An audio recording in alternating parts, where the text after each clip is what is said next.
أعوذ بالله من الشيطان الرجيم.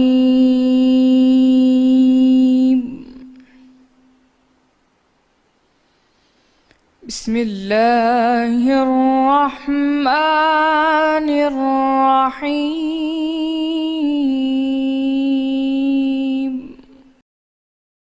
شروع اللہ کا نام لے کر جو بڑا مہربان نہایت رحم والا ہے۔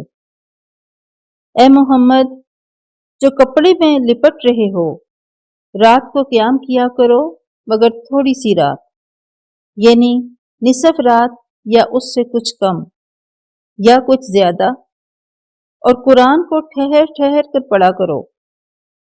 ہم عنقریب تم پر ایک بھاری فرمان نازل کریں گے۔ کچھ شک نہیں کہ رات کا اٹھنا نفس کو سخت پامال کرتا ہے، اور اس وقت ذکر بھی خوب درست ہوتا ہے۔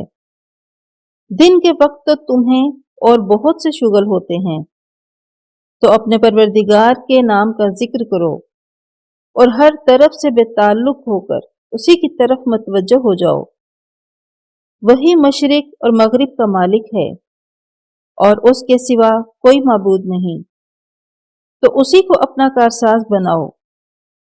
اور جو دل آزار باتیں یہ لوگ کہتے ہیں ان کو سہتے رہو، اور اچھے طریق سے ان سے کنارہ کش رہو۔ اور مجھے ان جھٹلانے والوں سے جو دولت مند ہیں سمجھ لینے دو، اور ان کو تھوڑی سی مہلت دے دو۔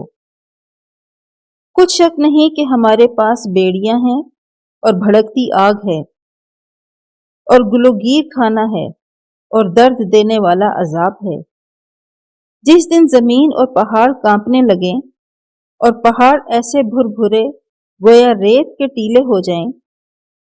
اے اہل مکہ، جس طرح ہم نے فرعون کے پاس موسیٰ کو پیغمبر بنا کر بھیجا تھا، اسی طرح تمہارے پاس بھی محمد رسول بھیجے ہیں جو تمہارے مقابلے میں گواہ ہوں گے۔ سو فرعون نے ہمارے پیغمبر کا کہا نہ مانا، تو ہم نے اس کو بڑے وبال میں پکڑ لیا۔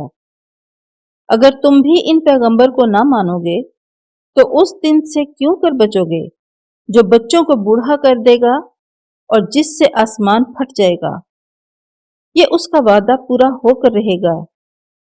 یہ قرآن تو نصیحت ہے، سو جو چاہے اپنے پروردگار تک پہنچنے کا رستہ اختیار کر لے۔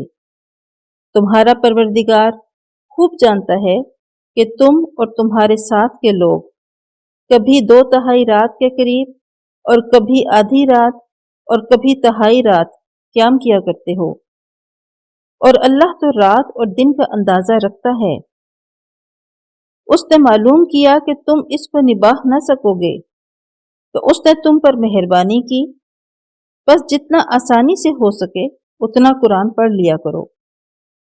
اس نے جانا کہ تم میں بعض بیمار بھی ہوتے ہیں، اور بعض اللہ کے فضل یعنی معاش کی تلاش میں ملک میں سفر کرتے ہیں، اور بعض اللہ کی راہ میں لڑتے ہیں، تو جتنا آسانی سے ہو سکے اتنا پڑھ لیا کرو، اور نماز پڑھتے رہو اور زکوٰۃ ادا کرتے رہو، اور اللہ کو نیک اور خلوص نیت سے قرض دیتے رہو۔